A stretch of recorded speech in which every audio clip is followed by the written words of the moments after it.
Estudando o livro Nosso Lar. Espírito André Luiz. Psicografia de Francisco Cândido Xavier.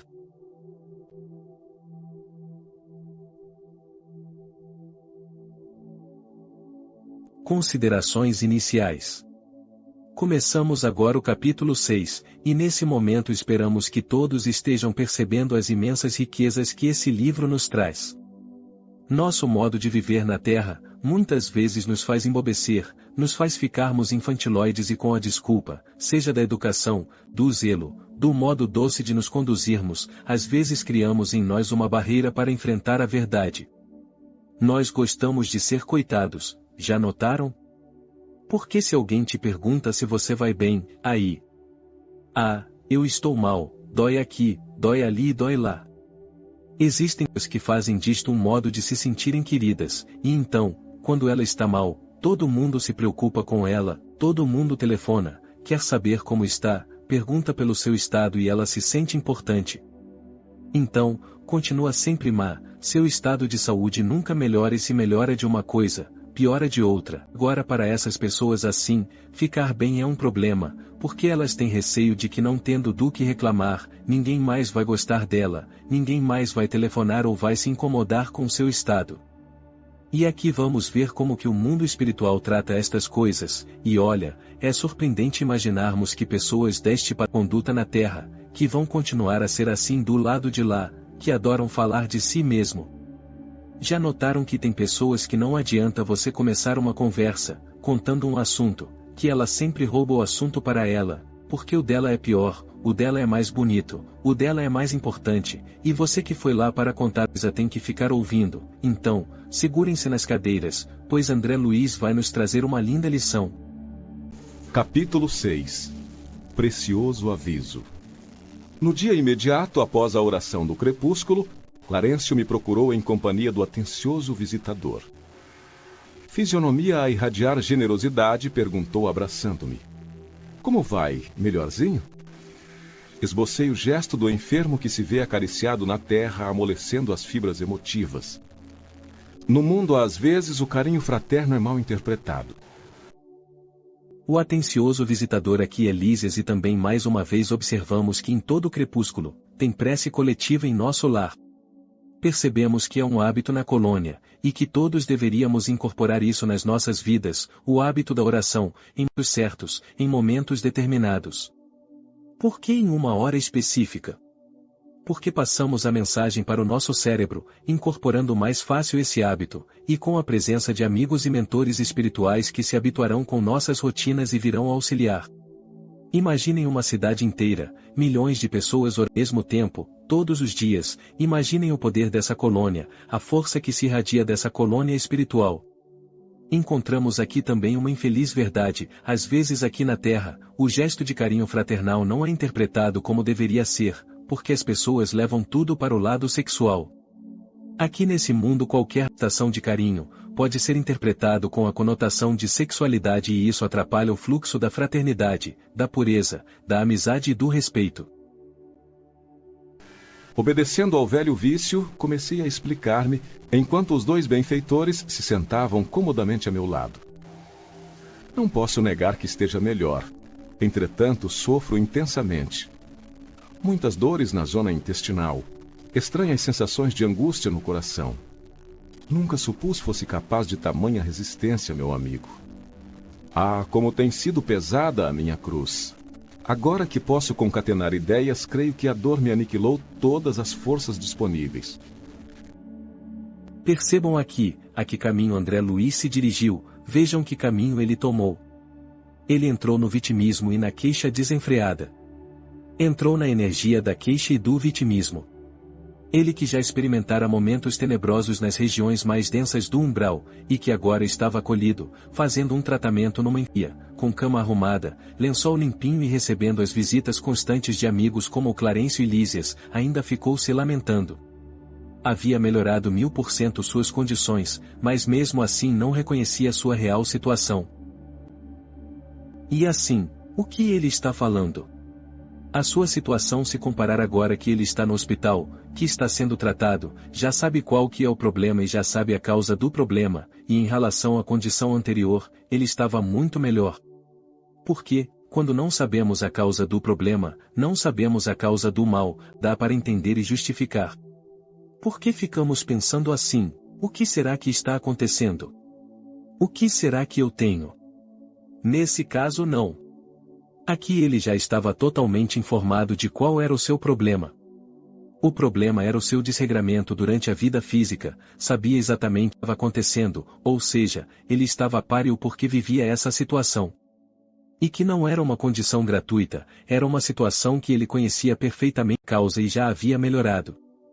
Antes ele bebia água no chão, no lodo, vivia correndo em regiões assombrosas do umbral, mas agora ele está no hospital, totalmente acolhido, atendido e medicado. Então, que atitude é essa? Interessante a nossa reflexão nesse momento.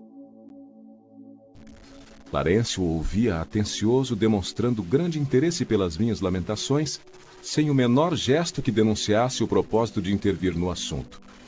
Encorajado com essa atitude, continuei. Temos aqui uma verdadeira aula, uma aula de como ouvir, que foi o que Clarencio fez, ouviu sem interromper, sem demonstrar em nenhum instante que iria interrompê-lo. E aí o André Luiz achou que Clarencio estava dando apoio à vazão de pessimismo dele, que estava sendo apoiado a continuar no queixume, na reclamação e na ingratidão, continuou suas lamentações. Além do mais, meus sofrimentos morais são enormes e inexprimíveis. Amainada a tormenta exterior com os socorros recebidos, volto agora às tempestades íntimas. Que terá sido feito de minha esposa, de meus filhos? Teria o meu primogênito conseguido progredir, segundo o meu velho ideal? E as filhinhas? Minha desventurada Zélia muitas vezes afirmou que morreria de saudades se um dia eu lhe faltasse. Admirável esposa, ainda lhe sinto as lágrimas dos momentos derradeiros. Não sei desde quando vivo o pesadelo da distância. Continuadas dilacerações roubaram-me a noção do tempo. Onde estará minha pobre companheira? Chorando junto às cinzas do meu corpo, ou em algum recanto escuro das regiões da morte? Oh, minha dor é muito amarga. Que terrível destino o do homem penhorado no devotamento à família. Creio que raras criaturas terão padecido tanto quanto eu. No planeta, vicissitudes, desenganos, doenças, incompreensões e amarguras abafando escassas notas de alegria. Depois, os sofrimentos da morte do corpo. Em seguida, martirizações no além-túmulo. Agora, André Luiz está lamentando de ter tido uma família e de ter amado, afirmando: Nossa! Mas a pessoa que ama sofre demais. Quem se dedica sofre demais. Olha como é que eu estou sofrendo. Comparando suas dores com as dores dos outros e afirmando quem sofre tanto ou mais do que ele. Em seguida, martirizações no além-túmulo. E ainda está achando que é um mártir. Perdeu completamente a noção de que ele era a causa de tudo aquilo, de todo aquele sofrimento desnecessário. Que será então a vida? Sucessivo desenrolar de misérias e lágrimas? Não haverá recurso à semeadura da paz? Por mais que deseje firmar-me no otimismo, sinto que a noção de infelicidade me bloqueia o espírito, como terrível cárcere do coração. Que desventurado destino, generoso benfeitor! Percebe-se aqui que ele está tão focado na sua tristeza, na sua angústia e nas suas dificuldades que ele não percebe os outros elementos, não percebe o que está acontecendo ao seu redor. Não percebe a misericórdia e a bondade de Deus lhe socorrendo. Ele havia sido socorrido, sabia que foi socorrido por intercessão da mãezinha dele. Já havia conversado com Lísias e com Clarencio. Já havia recebido o diagnóstico do médico Henrique de Luna. Foi levado para fazer oração, estava no hospital, estava no leito limpo, recebendo comida e tratamento. Já havia percebido uma coisa maravilhosa, que ele é imortal. Ele esquece tudo isso e cria uma visão de túnel, só enxerga um ponto que é a sua angústia, a sua tristeza e a sua saudade. E começa a enxergar toda a vida sobre o prisma dessa sua perspectiva. Isso é muito importante, focarmos nessa atitude que ele está tendo, porque isso é muito comum em todos nós. atitude de dar foco exagerado aos nossos problemas, nossos obstáculos e as nossas dificuldades. E agora vamos ver a lição que o Clarencio vai nos dar. André Luiz acabou de desfilar o rosário de dores, afirmando que ele é o ser humano mais infeliz da criação divina. Chegado a essa altura, o vendaval da queixa me conduzira o barco mental ao oceano largo das lágrimas. Clarencio, contudo, levantou-se sereno e falou sem afetação. Meu amigo, deseja você de fato a cura espiritual? Ao meu gesto afirmativo, continuou. Aprenda então a não falar excessivamente de si mesmo, nem comente a própria dor. Lamentação denota a enfermidade mental e a enfermidade de curso laborioso e tratamento difícil. É indispensável criar pensamentos novos e disciplinar os lábios. Somente conseguiremos equilíbrio abrindo o coração ao sol da divindade. Classificar o esforço necessário de imposição esmagadora, enxergar padecimentos onde há luta edificante, só é identificar indesejável cegueira d'alma. Dirigindo-se a André Luiz tranquilo, sem afetação, não dirigindo-se como se estivesse querendo dar uma lição de moral e sem repreender, perguntou, meu amigo, deseja você, de fato, a cura espiritual? Vejam essa pergunta. Pergunta que caiu na tela mental de André Luiz como um meteoro. Aprendamos a não focar demais somente em nós mesmos, nas nossas dores, nos nossos problemas e nas nossas dificuldades. Pois isso se torna um hábito, falamos daquilo que habitualmente circula na nossa mente, quando sai pela boca, é porque já está no coração e está nos remoendo. Aqui, Clarencio pediu para ele aprender a se controlar, aprender a falar de outras coisas além da sua dor, além de dele e além da sua própria lamentação. André Luiz estava tão focado nos seus problemas que não enxergava os benfeitores, o hospital, a colônia e os benefícios que havia recebido da providência divina. A lamentação é um distúrbio da mente espiritual. E o seu tratamento é muito difícil. Por quê? Porque exige duas coisas. Exige que paremos de focar excessivamente em nós mesmos e que comecemos a olhar ao redor. Exige que paremos de focar na nossa dor e comecemos a focar também nas bênçãos que recebemos em nossa vida. Precisamos criar novos pensamentos através de meditação e oração. Porque quando o problema chega, precisamos de novos pensamentos para mudar a faixa vibracional da nossa mente, e isso conseguimos com a meditação e a oração. Porque senão ficamos num círculo vicioso de pensamento e não achamos a saída para encontrarmos a tranquilidade para resolvê-lo. Somente conseguiremos equilíbrio, abrindo o nosso coração ao sol da divindade. Porque sem Deus é impossível, por isso temos que abrir o coração para que Deus possa agir, para que Deus possa transformar e para que Ele possa nos ajudar nas soluções. Vejam só, classificar o esforço necessário de imposição esmagadora, então ele queria atingir um resultado sem o esforço necessário, ao invés de encarar os esforços como necessário, achava que é uma imposição. Isso é cegueira d'alma. Quanto mais utilize o verbo por dilatar considerações dolorosas no círculo da personalidade, mais duros se tornarão os laços que o prendem a lembranças mesquinhas. O mesmo pai que vela por sua pessoa oferecendo-lhe teto generoso nesta casa, atenderá aos seus parentes terrestres. Devemos ter nosso agrupamento familiar como sagrada construção, mas sem esquecer que nossas famílias são seções da família universal, sob a direção divina. Estaremos a seu lado para resolver dificuldades presentes e estruturar projetos de futuro, mas não dispomos do tempo para voltar às zonas estéreis de lamentação. Além disso, temos nesta colônia o compromisso de aceitar o trabalho mais áspero como bênção de realização, considerando que a providência desborda amor enquanto nós vivemos onerados de dívidas. Se deseja permanecer nesta casa de assistência, aprenda a pensar com justeza. Ao ficarmos só lamentando, criamos laços com a situação problemática, ao invés de superarmos os obstáculos, nos prendemos e criando laços cada vez mais fortes com as dificuldades. Clarencio afirma a André Luiz quanto à sua preocupação com seus filhos, que antes de serem seus filhos, eles são filhos de Deus. Deus te amparou? Você não está aqui no hospital? Você não foi acolhido? Recolhido do umbral e trazido para cá? Pois bem, André, o mesmo Deus que te recolheu do umbral, que te amparou, vai amparar seus filhos que ficaram na carne. afirmando que nossa família, a família que construiu um pedacinho da família universal, e que é cuidada por Deus. Quem cuida da família universal é Deus. E temos que agradecer, reconhecer e confiar nessa proteção divina. Resumindo, o que Clarencio falou para ele, seria mais ou menos assim. Não temos tempo para ficar aqui, agora, lamentando o passado e pela água que já passou debaixo da ponte. Se quiser resolver os problemas do presente e planejar o futuro, estou aqui do seu lado, estou aqui com você. Mas, ações do passado, não tenho tempo para isso. Lembramos aqui a maravilhosa frase de Emmanuel para Chico Xavier. Embora ninguém possa voltar atrás e fazer um novo começo, todos nós podemos recomeçar e fazer um novo fim. Ou seja, águas passadas não movem moinho.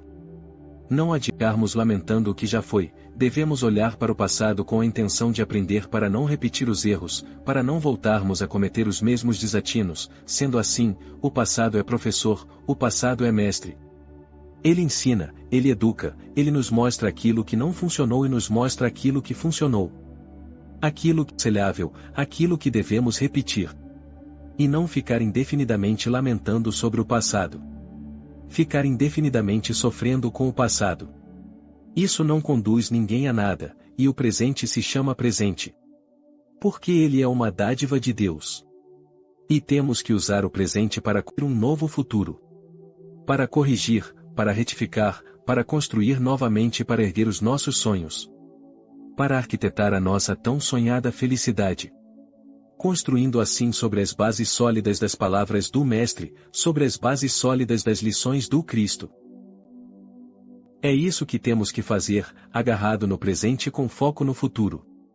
Passado é igual a retrovisor do carro, temos um do lado esquerdo outro do lado direito, mas ele é pequenininho e o vidro da frente é grande, assim temos que olhar para a frente. Dando uma olhadinha às vezes para o passado para aprender com ele, e não ficar conservando os mesmos erros. Fica aqui essa grande dica. Porque no fundo, todos nós aqui estamos projetando e planificando o nosso futuro. E para isso estamos purificando a nossa, e cada inspiração que chega, cada provação nos purifica um pouco mais, nos prepara para o futuro, nos leva em direção a dias melhores. Clarencio ainda afirma que na colônia Nosso Lar o trabalho mais difícil, o trabalho que exige um maior sacrifício, o trabalho que exige a maior dedicação é o que todos disputam, tem concorrência. Ninguém quer o trabalho fácil não, todos querem o trabalho difícil, que exige sacrifício, esforço e dedicação. Trabalho árduo. E é disputado por quê? Porque ele produz maior evolução espiritual para quem se dedica a ele. Quanto mais áspero o trabalho, ele é visto como bênção de redenção, considerando que a providência divina transborda amor enquanto vivemos onerados de dívidas. Precisamos pensar e agir com justiça, pois a semeadura é livre e a colheita é obrigatória. Nesse ínterim, secara-se-me o pranto, e chamado a brios pelo generoso instrutor, assumi diversa atitude, embora envergonhado da minha fraqueza. Não disputava você na carne, prosseguiu Clarencio bondoso, as vantagens naturais decorrentes das boas situações? Não estimava a obtenção de recursos lícitos, ansioso de estender benefícios aos entes amados? Não se interessava pelas remunerações justas, pelas expressões de conforto com possibilidades de atender à família? Aqui o programa não é diferente. Apenas divergem os detalhes. André Luiz percebeu que Clarencio estava dando um puxão de orelha nele, mas com carinho, de uma maneira afetuosa, com muito respeito e com muita dignidade. Sentindo as advertências, mudou de postura. Assim sendo, ele quer dizer: André Luiz, quando estavas encarnado, disputava as melhores situações, porque é isso que a gente faz, quem não quer o melhor para a gente em termos materiais? E é isso que fazemos, trabalhamos, nos esforçamos, damos o suor para obter recursos lícitos e dar conforto para nós e para nossa família. Interessante observar aqui que no mundo espiritual todo mundo também trabalha e disputa por conquista, porque está a lei do mérito e a lei do esforço, não tem nada de graça, a não ser a misericórdia divina e os bens divinos. A vida, o amor de Deus, a assistência divina são os dons gratuitos de Deus, mas o espírito tem que conquistar com seu esforço e com a sua dedicação. Nos círculos carnais, a convenção e a garantia monetária. Aqui, o trabalho e as aquisições definitivas do espírito imortal. Dor para nós significa possibilidade de enriquecer a alma. A luta constitui caminho para a divina realização. Compreendeu a diferença? As almas débeis ante o serviço deitam-se para se queixarem aos que passam. As fortes, porém, recebem o serviço como patrimônio sagrado, na movimentação do qual se preparam a caminho da perfeição. Ninguém lhe condena a saudade justa, nem pretende estancar sua fonte de sentimentos sublimes. Acresce notar, todavia, que o pranto da desesperação não edifica o bem. Se ama em verdade a família terrena, é preciso bom ânimo para lhe ser útil. Fez-se longa pausa. A palavra de Clarencio levantara-me para elucubrações mais sadias. Enquanto meditava a sabedoria da valiosa advertência, meu benfeitor, qual o pai que esquece a leviandade dos filhos para recomeçar serenamente a lição, tornou a perguntar com um belo sorriso. Então, como passa? Melhor? Contente por me sentir desculpado à maneira da criança que deseja aprender, respondi confortado. Vou bem melhor, para melhor compreender a vontade divina. Aqui todo mundo foge da dor quando encarnado, lá a dor, para nós, significa a possibilidade de enriquecer a alma. A luta constitui caminho para a divina realização. Resumindo, a dor para eles significa a riqueza da alma. Porque nas lutas, enfrentado as expiações e as provas, o espírito se fortalece, ele desenvolve a sua inteligência, ele desenvolve sua criatividade, ele desenvolve a sua sensibilidade, o seu amor e se torna mais leve e sensível.